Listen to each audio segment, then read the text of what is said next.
All right, welcome everyone. We're Semblance of Sanity. I'm Caleb. I'm Jacob. And we're here for My Hero Academia, Season 5, Episode 25. All right, so I think my Villain Academia is over. It might be, yeah. Yeah. We have the Paranormal Liberation Front. Yeah, given that they've shown how the League of Villains has cast aside their name of old, fully joined into this whole organization, in some ways ousted the previous leadership and broken him. Oh, yeah. To the point where he's now a believer in what Shigaraki brings. Broken him in multiple different ways. Yeah, you kind of have this tenuous situation where the whole group has to be on board, even if they're not. Right. So now what happens from here is, Shigaraki's, desire to break everything down and tear it all to pieces. And he'll do it. Will happen. In some ways, it's just a question of how much damage will he do before Hero Society starts to resist or rebuild or what have you. There's going to be some interesting dark times ahead. Indeed. Because this is the worst timeline from the hero's perspective. Right. Yeah. Because the slightly better timeline that we had envisioned was that they would kind of take each other out a little bit. And put at least the Meta Liberation Front out of commission for a little bit, or the League of Villains out of commission for a little bit. But nope, neither. And Shigaraki's going to be super powered. So. Oh, yeah. Yeah, what kind of cliffhanger can you tease for season 6? That's basically what I'm expecting for this episode. Pretty much. And probably a little bit of focus back on Deku. Yes. To give us a little bit more of a grounding back with our main characters. Yeah. That would be kind of odd if they left off on My Villain Academia, because then theoretically it could start season 6 with My Villain Academia. Yeah. Right. I could see them, though, having focus be more omniscient, where it's not one or the other. Sure. It's both, If an army of 110,000 is moving around, then, that might be hard for a single perspective. That's the thing, No, They're not right now. Yeah. But if that were to happen in this episode... that's true, yeah. Yeah. So, y'all, without further ado, let's get into it. All right, everyone, now be sure to go check out the reaction portion of the video in the description below, then come back here for the discussion.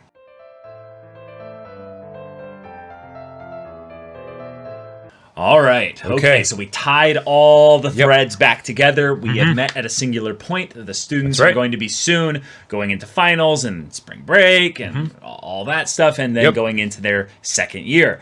Right. Cool.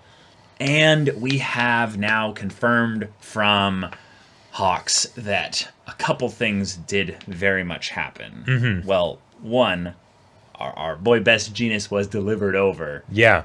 And he's either dead or he was killed or what have you. Right, unless it's some kind of crazy, dummy,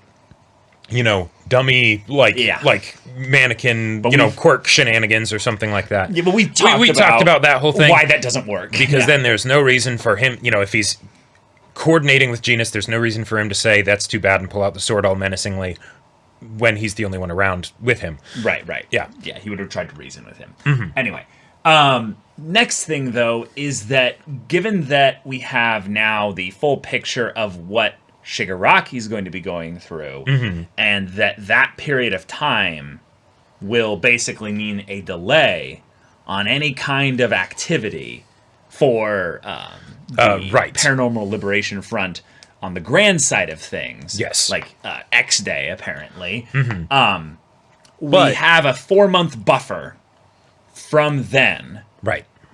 Until anything can happen from Shigaraki. And I believe that might be what the whole cutting to springtime might have been for.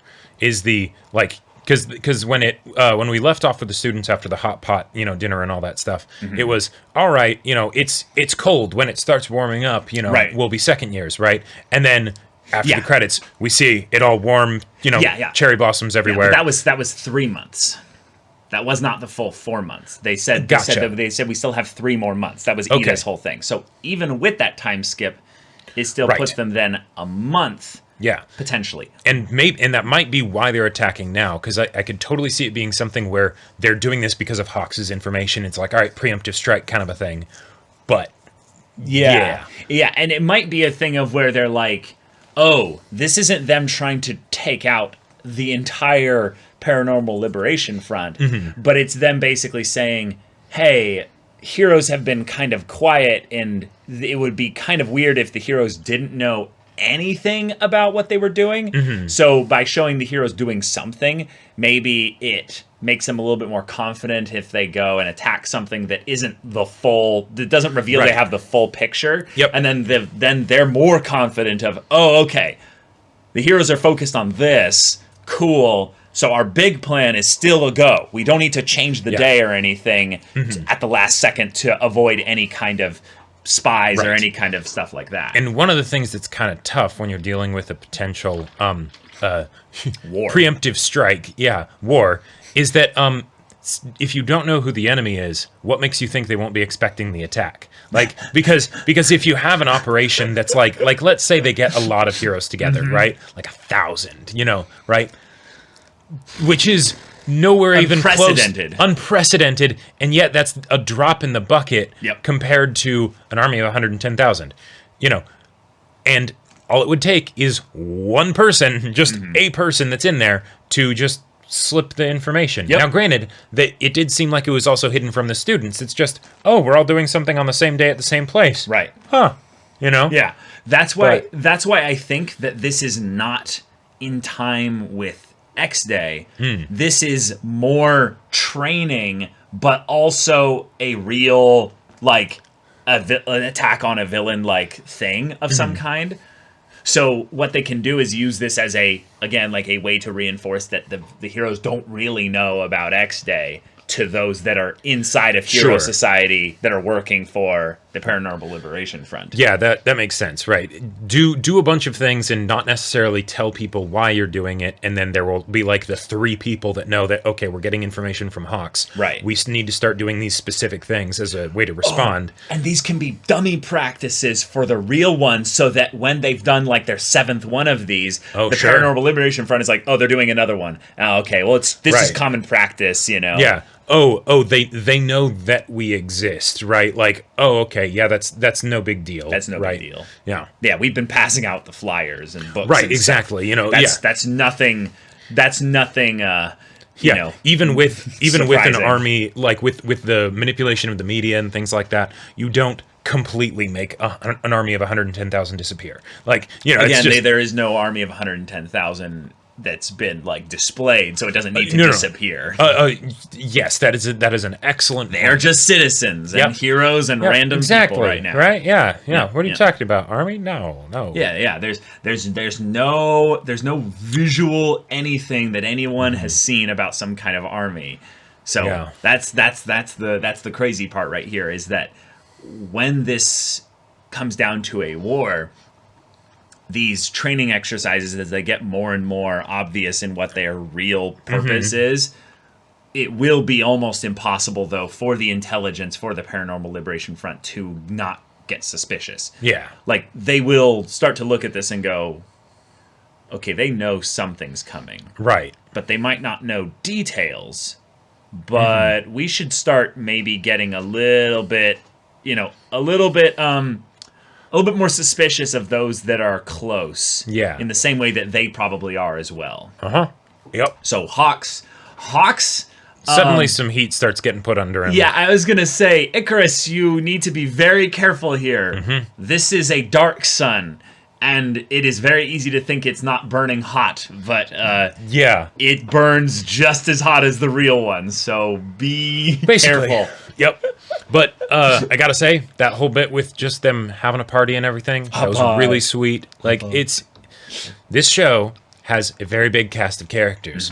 I love a lot of the things that we've gotten with those characters, but it hasn't been a lot over the course of how big the show is. So getting moments like that to basically just be like, hey, let's just have everyone hanging out, like... Have Deku just forget that... Yep. Right. I would be okay with that even being something that went across multiple episodes, like where that was all that was happening. Like, now granted, can't do that. That's not going to happen because we got, allegedly, army of 110,000 that we got to deal with, right? Yeah, that might be getting just bigger and bigger too. Exactly. Yeah. They went through a whole rebranding publicity campaign. Well, maybe not publicity, but the point is just rebranding. Just rebranding, and that might make it easier to sort of get people wrapped up into it. Yeah, but, those are probably all the cell leaders that were specifically there. Sure. Like, because you'd never fit that many people in a small, like, underground building like that. So I think, if anything, you definitely probably only had, like, between, like, 500 and 1,000 there. And then those people all then went and talked to their specific Their 100, people. yeah. Yeah, that they're 100. Right, exactly. Yep. Yeah. Yeah. And it's crazy because I want to bring up a theory, but, like, the idea that they're doing these expedition practices and stuff. Okay, we understand what's going on here. Yeah. Like, that's not something that we really need to, like, wonder about. Maybe the details as to what it will setup, entail. will it be a real thing? Will it be practice so that they're less, panicking about when a real one is coming or what have you. Yeah, because if you're prepping for an army, maybe little Johnny's first, foray into the madness shouldn't be, against the actual army. Right. That might be a good idea. Just a bigger scale practice, which is, they're still going to pick up on a little bit. Start drilling formations and all that stuff. Or breaking everyone up into squads rather than actual, like, student, like, class dynamic where it's basically like, oh, hero agencies become squadrons, basically. Well, and they kind of started doing that because we got displayed for us specific groups of students with sometimes specific groups of heroes. Right. Like, they showed a hero group that was like a trio. It was Kamui Woods, Mount Lady, and Edgeshot, all as a trio. And they had, like, a team name. And it was like, team names. And I mean, it makes sense, right? Like, the whole thing of Invisible Girl using her her ability to refract light to, bend in, like, point naval laser, right? It's like, that makes a lot of sense, right? That's a good, like, combination. So, if they're in a class together, of course they'd start working and practicing that kind of stuff together, right? And it might just so happen that it is something that would be very helpful in a war zone, You should focus on your area of effect type moves. Right. Why? Well. You never know. You never know. That's just something that we've noticed is maybe lacking in most of the students here. I mean, maybe not Bakugo and Todoroki, but I think the thing that could be interesting to discuss here for a little bit is whether or not you think that the people that Hawks is working with, who are kind of the ones that are the most in the know, beyond Hawks himself, of course, but just in general on the side of the heroes, are they okay with letting the attack happen? Because if it happens in such a way where they let if they let it happen before, the media can take a spin on the idea that the heroes aren't able to protect them. But if they attack preemptively, then it's heroes attacking civilians. Then it's heroes attacking civilians. It's kind of a lose-lose, but theoretically, you could try and spin it in particular ways, but they also have great control. Like, the Paranormal Liberation Front has great control over the media, so, that's... Right, so would you then, as a military tactician, would you actually let the attack happen a little bit so that you would rally the support of all the...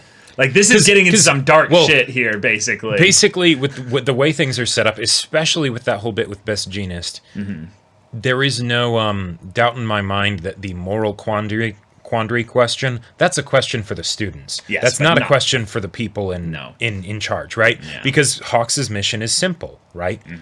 Stop this, right? Or get information so that we can help us stop this, basically, right? Yeah. Best Jeanist, acceptable loss, right? And probably not even a acceptable loss. It's probably just a do what you need to do. You have basically a blank check, right? Diplomatic immunity. You're our special agent. Held responsible for any of your actions. We trust your judgment, basically, because they probably don't want to know, because then they have plausible deniability, right? They don't actually know what Hawks is up to, and then that way no one else will find out what Hawks is up to either, right? Yeah, Hawks is the perfect deep undercover agent for their But all that being said, if I don't know if it'll necessarily go this way in the story, but when I think about it from a technical perspective, this would be decided by basically publicity and news and spin and all that stuff. Right. Because an army of 110,000, that's a big deal. Yeah. Still nowhere near the population of Japan. Now, the population of Japan are not all going to be soldiers or anything like that. Or even of age to like be involved in this whole thing. What? That was why. No, that was why they showed the kid, I think. Oh, The kid. He was not going into first year of high school. He was going Right. to first grade. Yep. He was 6 years old.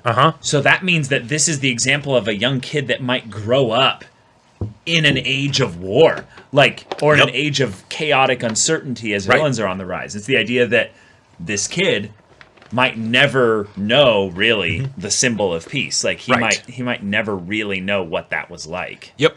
But with all of that, held, an army of 100,000 is not enough to conquer a country. If the country actually unifies and opposes it, right? Yeah, because especially it's still even if they're very well trained and all of that stuff, it's still a very small number. Yeah, on that kind of scale. Yeah, I would say that to bring this into perspective, though, if you draw the population of Japan, which I believe, I want to say it's like 30 million. I want to say 25 million, actually. Okay, yeah. That's my guess. We could actually just we could quickly look this up. Yeah. But I want to say that 100,000 would be enough to take down the governing infrastructure, though. Yes, absolutely. Which means, especially if they're coordinated and well trained and all that stuff.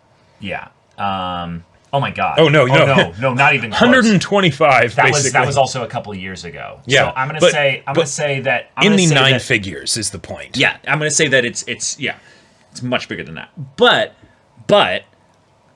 even if Japan goes into this dramatic militarized state of emergency where they then basically do a draft people with quirks.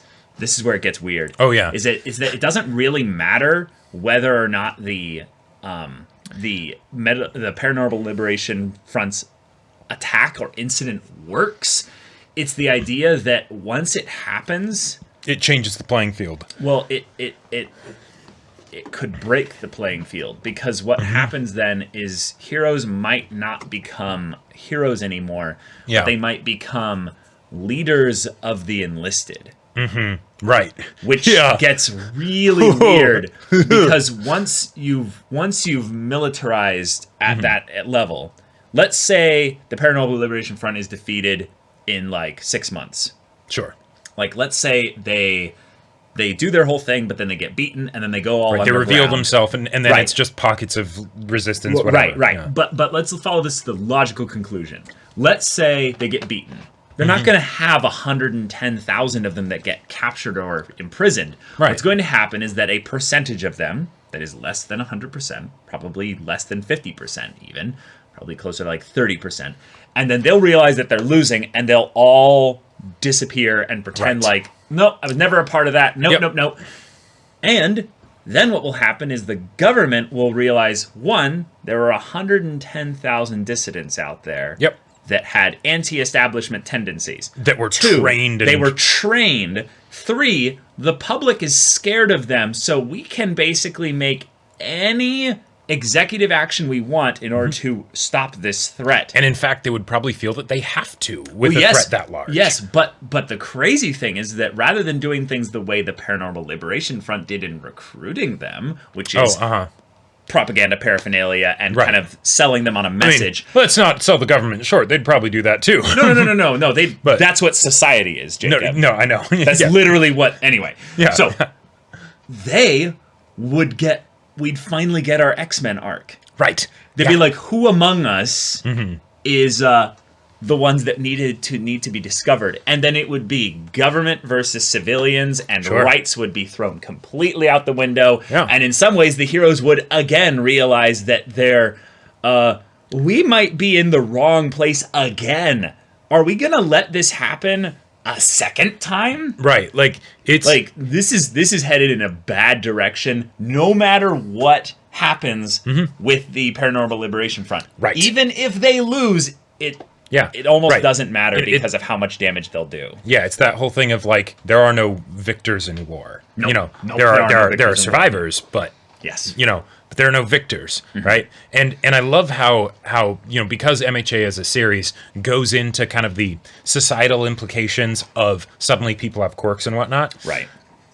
Just something as simple as, hey, what if people ended up having superpowers, right? What if you change one thing about society? Suddenly there are all these questions and and ideas and thought and we wish that processes. they would go deeper on some of them, but exactly. It's not going to do everything, right? Right. It's going to choose certain battles ones and based on yeah, the perspective certain of the 15, 16, 17-year-old students. Right, Yeah. exactly, yeah, because all right, violent political reform, students. This is I mean, that's literally what. Well, that's what's about to happen. What's about to happen? Like, right. And I'm very curious to see how the students then get into conversations with each other about it, because we know that at the very least there is one traitor in Class 1A from the very beginning of the show. Odds are there could end up being more, or at the very least, there could end up more people could end up being I don't know, fighting civilians. Sure. Okay, they believe different things, but they haven't done anything yet, have they? Maybe some of them they like the idea of being called, we're an army, but they don't even call themselves an army anymore. And wait, and we're attacking first. Then that doesn't sound. Aren't we supposed to be like first responders? Respond? Yeah, and also this is another thing that's really good to bring up is that we've seen that Hero Society is stretched thin, so they're enlisting the students. And hence why the idea of being a symbol is so important, right? Because it's you don't actually have the infrastructure to back it up, right? No, of course not. So it's the image. But the idea that all they have is heroes, though, I think is a bit short-sighted. I think that the Meta Liberation Front, given that Hawks is giving this much info, I think that Hawks will succeed. I think that Hawks will give them basically everything they need so that they're exactly ready as much as they can be for day X, basically. And then maybe the only thing he can't give them is the whole thing with the doctor. So they aren't. So maybe they're able to deal with the Meta Liberation, but they're not able to deal with Paranormal Liberation Front. Yeah, but they're not able to deal with Shigaraki. Right. And then they're on a timetable. They do a really good job or whatever. But then Shigaraki just comes in and wipes out Tokyo. Who knows? He does something that is such a loss of life and property and symbol of the culture of Japan that it breaks everything. And in a lot of ways, I feel like this is getting into a weird territory here because I want the conflict to not escalate, but I want it to get more dynamic. Thus, with Shigaraki being this strong, this wrecking ball, right? It's almost like I'm saying I want Shigaraki to destroy things on that level. Oh yeah, I mean from a yes, a horrible event, but thankfully it's happening in fiction, right? Right. And from the standpoint of it happening in fiction, break your characters, have conflict. Exactly. The more extreme give us what that was in the OP. Right, exactly. Yeah. It would almost feel weird if there wasn't some kind of mass destruction at this point. Right. Well, that's what Deka City was. Right.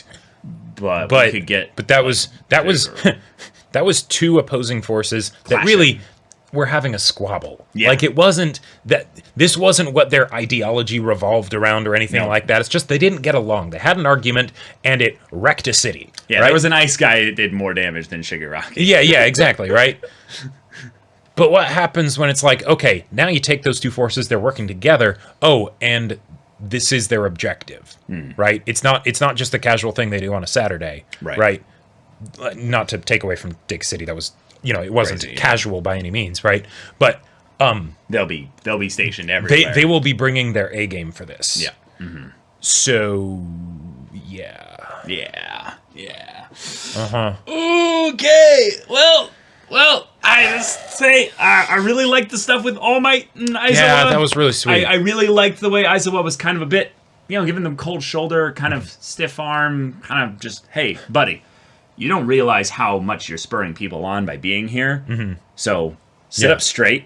That's right. Kick your feet up, and like you always do. And I love that because it's when you were the symbol of peace, that's what you did too, because you could, right? He would still, he help. He was going around and doing stuff, fight villains and stuff, right?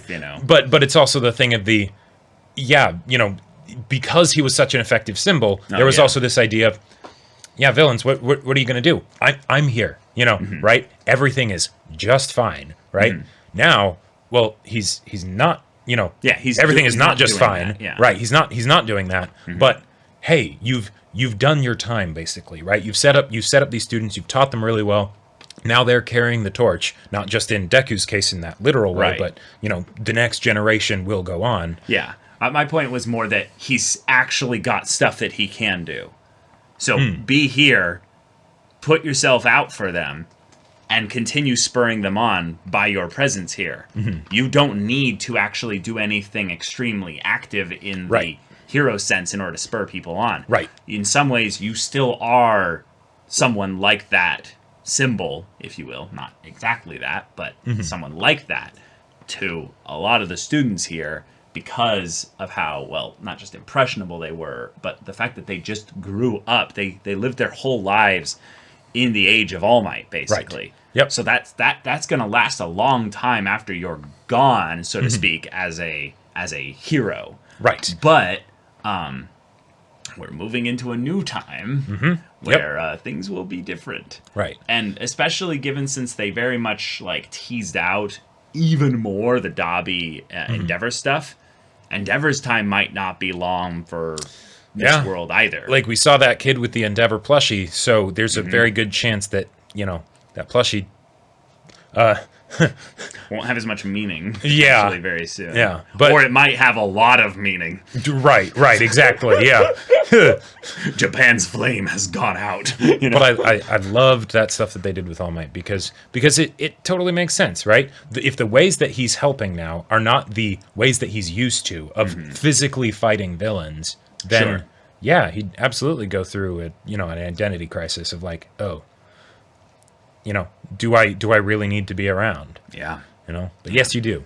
Yeah, because they need you. Yeah. So. But all right. Okay. We know about the new quirk that Deku's going to be learning. And freaking Bakugo just being like, ah! I thought he was flipping off. Yeah, I did too. Deku actually for a second there. Yeah. But I wouldn't have been surprised. I would have been surprised. But I loved the All Might perspective of where I'm seeing Bakugo.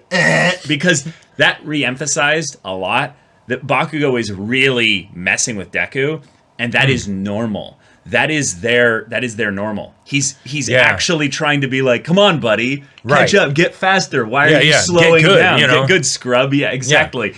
And then that warm like filter over like All Might's perspective on him being like, wow, yeah. Remember where these guys were like at season 1? Take a swan dive off the roof. Yeah. Right. But okay. One other thing that I want to say, yeah, is that given that the next quirk he'll be working on is Float, that sounds like it's very similar to Uraraka's quirk. And if that's the case, then that could be a way for them to basically have those two interact one-on-one, have it not just be Deku-kun, and more than aerial control when you're not. Yeah. Right. And more than just the regular like student like interactions like in the class. Sure. And I would love to see that because if you're going to do the whole, you know, romance subplot, even if it's just a tease, you know, I want to build the connection between these two characters independent of that. Yeah. But yeah. Yeah, for sure. But y'all, thank you so much for watching this episode's reaction and discussion. This was the finale of Season 5. So if you want to see the full-length timer version of this reaction right now, though, go check out the link in the description below for our Patreon. Any level support there gets you access to our Discord, where you can chat with us in the community there about this show, about anime in general, and also be sure to check out our Twitch channel. We stream every weekday. The info's in the description. Yeah, so if any of that interests you, we'll see you there. But until then, we're Semblance of Sanity. I'm Caleb. I'm Jacob. And we'll see you all next time.